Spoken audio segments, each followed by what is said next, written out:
I don't want to revel in somebody losing their gig. That ain't a cool thing. How you guys doing? Happy Monday. It happens. But everybody's going to talk about, well, the reason Joy Reid lost her job is because she's a race baiter, because she's evil, because she's this, that, and the other. First of all, I don't even know her. She could be a wonderful human being for all I know. She could be awful. It's always a possibility. She is playing to a crowd that isn't there. And the crowd that is there isn't interested in anything she has to say because she is not entertaining. She is performative, and she says absolutely dumbass things to people who are part of the intelligentsia, you know, the big, hey, look at us, we all went to college, we're all wonderful, we're all a bunch of white people who hate ourselves. She wasn't entertaining, and the audience that she was playing for dwindled and got smaller. It was a numbers game. That's it. That's it. Nothing has changed from her. White people are bad, patriarchy, misogynistic, insanity, blah, blah, blah. It's all the same. She doesn't have a job because she's not entertaining. Most of MSNBC is not entertaining. Morning show is somewhat entertaining if you're going on. That's what you have to choose from the entertaining is the morning Joe between everybody else on MSNBC? No. Hell, Brian Stelter was more entertaining, and I love the potato head. It's not very nice, Chad. She was upset today. Rightly so. Understandable. She lost a job, pays her $3 million a year. She still gets that money. Last time I checked, the contracts are probably a little bit more ironclad. She got a nice deal, and she just signed it before the last person got canned.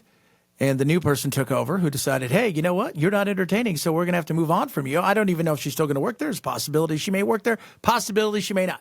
My show had value. And obviously it didn't. Now, maybe the show itself could have had some value because that's kind of a prime time thing. But when like 60,000 people in the 25 to 54, which is a bizarre situation, think that you or that's all we can muster of you, is that small of a number? And the value you think it has, it didn't have value. And that, I'm sorry, that what I was doing had value. And in the end, I'm sorry, I try not to cry on TV. And I say, it's okay. It's okay. We understand. TV. And I say, this is kind of like me on TV. So I apologize.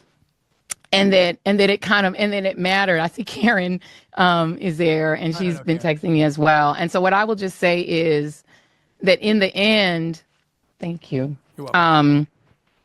Where I land is that the moment of guilt that I felt that I went hard on so many issues, whether it was the Black Lives Matter issues of a young baby or a mom or a dad that was killed, or when we opened up people's eyes to the fact that Asian Americans were being targeted and not just Black folks, or went hard for immigrants who've done nothing but come to this country like my parents did and try to make a life and defended them, or whether we've talked about what the president is doing that is subversive to the Constitution.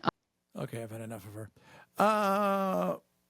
The reality is you weren't entertaining. You can have a disdain for the president and be entertaining. You can have a belief that is different than conservatives and be entertaining. You weren't. You came across as mean. You came across as quite frankly, full of disdain for anybody on the right. You came across as somebody who just was smug and not entertaining. Man, it's not whether you're right or wrong. It isn't. It's did you entertain the people? And you didn't. And then to top it off, you were kind of a dick. So that wasn't even fun. Simon Cowell's kind of a dick, and you're like, but he's funny, and he gets it, and he's entertaining, and he knows what he's talking about. You came across as a bit of a, and people just went, no, you're on the wrong side of so many things. From the time that you said, there are many of these, this is my favorite, the Republicans would forego a tax cut if they could openly, in public, use the N-word whenever they want. That's when you lost a lot of people. Even the BIPOC people went, I don't think she knows what she's talking about. No, she doesn't. We wish you all the best, and we will miss you in the conservative/libertarian world of hilarity because you, much like Brian Stelter, brought us much joy. Joy is what we're saying there. We move on from there to one more thing, and we're going to make it quick here. The freaking out over Elon. Okay, it's performative. I get it. It is what it is. I mean, they do one thing, everybody freaks out. No, you don't answer to Elon and blah, blah, blah, blah. Look. Do I think that this thing's going to end the way that the people on the right want it to? No, I don't. Do I think it's going to end the way the people on the left do, which is a resounding victory and everybody gets their job back? No. The reality, like everything in life, is somewhere in the middle. Most of this is about, how about some accountability? How about finding out what kind of bloat we have? The way I look at this is we're kind of like a larger person, a person of size, and we're hoping that the Doge and Elon and them are a little bit like Ozempic, and that we're going to lose a bit around the middle. We're still going to be a little squishy, a little bit bigger than we want to be. But the reality is we're never going to be David Beckham, but we're also not going to be clinically obese, which is kind of where at times I feel like we're heading, if you know what I mean. First, just tell us about this email.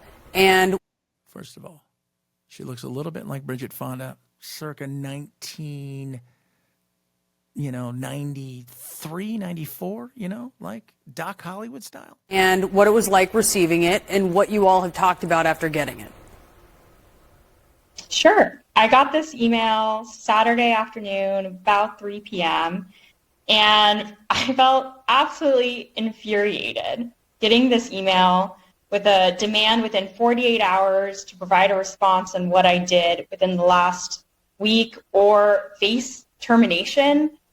This is clearly an attempt from Elon Musk to harass and bully and intimidate the federal workforce, which is part of his broader plan to gut the federal workforce and privatize public sector services to ensure that corporations like his own can get more profit. And that makes me really angry, and my coworkers as well. Okay.